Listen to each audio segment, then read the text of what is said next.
hard choices make an easy life? Right. How is this? Well, I learned that from one of my teachers, and it really makes sense. Is that if you make hard choices in life, which is leaving a bad relationship, moving, telling someone what you really want, hard choices, you'll end up with an easier life. If you make easy choices, you have a hard life, and that's true. If you just go along with things that you don't really want to do, it kind of, if you have a job that you hate, if you don't stand up for what you want, sort of easy choices, you kind of have a harder life. So I totally believe that we need to make hard choices, and sometimes saying things to a partner or leaving a bad relationship or leaving a job that's killing your soul. If you do some of that, you'll have a better life. Can you give us some examples of how you made one or two hard choices and how it turned out beneficial in the end? Let's see, hard choices. Well, I was very successful in New York and working all the time, and I was teaching there too. And then we said, you know what? Let's go to LA. I really wanted to go to LA. I wanted to make movies. I had done a film with Barry Levinson. And that was a hard choice because we had to get up and move. And when I came to LA, the first couple of years, I had no work. I had no anything. But that hard choice got me the greatest life I could imagine. I mean, I've had such a wonderful time here. In other words, I was willing to take risks that were difficult because everybody says, where are you going? I mean, I was working in New York. I was doing this. I was doing that. So we make hard choices in life. And it could be also personal choices where you go like, no, this relationship isn't exactly what I'm looking for. So you move on. But there's always hard choices to be made. If you make hard choices, you usually end up in a much better place. I mean, hard choices is what Steve Jobs did. They turned him down. They said, computers it's not going to, nobody wants to make your computers. So he made his own computers. You don't think that was a hard choice? He had to put his own money into it in the garage. Hard choices is, as we say, it takes pressure to make a diamond. And you have to enjoy that kind of pressure to become great at anything. You have to enjoy the pressure. And once he was successful, he was then ousted from his own company as well. So he had many different hard absolutely, choices. Yeah. Absolutely. What I like to focus on is success has clues. And what I like to focus on is helping people, from artists to ordinary people, how to have a more successful life. Because I think there's no question that the world wants you to be like everyone else.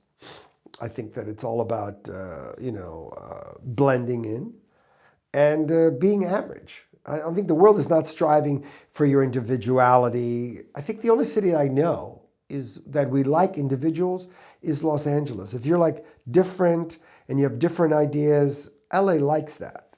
LA is also a town where we don't sit around and complain. We don't say, oh, you don't sit around waiting for them to hire you for a movie. We're big on creating your own opportunities, and that's something that I'm a very big believer in and teach people. Help them design something because we don't sit around. It's for people that want more in their life and they would like to achieve more, and that's something they desire. And that's what I always desired. I like having more and going more and meeting more people and making a bigger difference. I always enjoyed doing that. After you left New York and came to LA, when did you sort of say, you know what, this was worth it? I realized this was a hard choice, but it actually paid off. Was there an aha moment? You got a job, booked a role? I think it was like 2 years later. 2 years, I got a job on a TV show.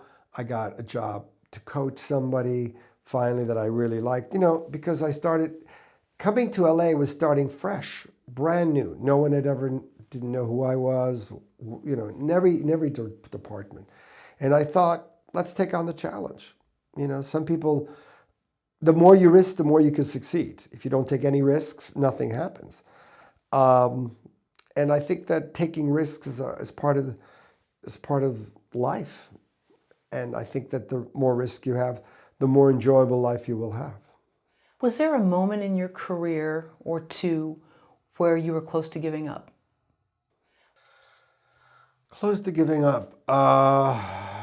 No, I never was, I mean, I thought, gee, because in the beginning it's so hard, but no, I decided I was going to be an actor no matter what. I was not going to give up no matter, I had that kind of personality where I was like, no. Even when nothing was going on, I was like, I was going to stay.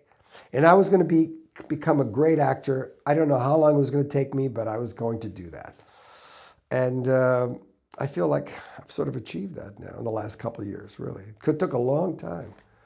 But yeah, I was never, no, I never thought of ever giving up. What are your thoughts on playing it safe, and what is playing it safe? What does that look like? Well, if you're speaking about acting, let's say this. There are actors and there are artists. Actors play the part exactly how people expect you to play it. Artists are people who don't play that role in any way you think they would have played it, and they play it differently and they become iconic, and people really enjoy it. If there's any, what part of a movie do you enjoy? Give me something. I just saw Empire of Light, and the entire movie had me from the opening. Beautiful film. It was about loneliness, the cinema, and believing that you were okay even if the world told you that you're not. Right. But any other role that you can think of, a movie that you liked, any kind of a part that movie that you, an actor that you liked in a movie? Oh, well, I love Cate Blanchett. I loved her in Blue Jasmine, especially. Right. So that's it. And so there you have that. There's so many roles. Usually any kind of role that you love is because they played it in such a unique and different way that it stood out to you. It's sort of like a pizza. Most time you get pizza, and then you go like, oh my God, this is different. And the artists that I work with are interested in making choices that are different and unusual. If you start from like A Silence of the Lambs, that's an example, Anthony Hopkins, how would most people play that? I mean, he's supposed to be a guy that eats people. He's in a jail. And some people would have played it like wild and, like a gorilla or something like that. I don't know. But he played it very casual, very elegant, with music, opera. He was very contained. And certainly that's what people like. People like to be thrown where they can't really anticipate the kind of character that you're playing. Who do you like aside from Anthony Hopkins? Well, I like so many. I mean, I start with Marlon Brando. Everything starts with Marlon Brando. I like Marlon Brando. I like a lot of different actors for different roles. Of course, Meryl Streep, can't go wrong there. She's so amazing. There are people who are gifted, who take acting to the next level. And that's what I like to think about, is that I'd like to train my actors to become actors of the future. Because the audience wants more all the time. The audience doesn't want the same acting. If you look at the movies from the 40s, they don't want that acting anymore. And things change, 50s and 60s. And now it's even more. Then you have, of course, Dustin Hoffman and some of his performances. But there are different actors I like for different roles. Sidney Poitier, I like him too. But what I like is just something that I'm impressed with their artistry. But everybody can that's a personal choice. How does someone know if they're not taking enough risks in their life? Well, if you're not achieving your goals, you're not taking enough risks.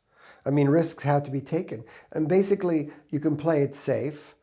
But the people that win are the ones who take risks. Watch football. Watch any sport. People are taking more risks when they go like, listen, and if you feel like you're not achieving enough, you need to take more risks. But it's also important that you have a mentor, because sometimes people are just doing all kinds of things that are not producing the results they want. That's really the thing. It's about results.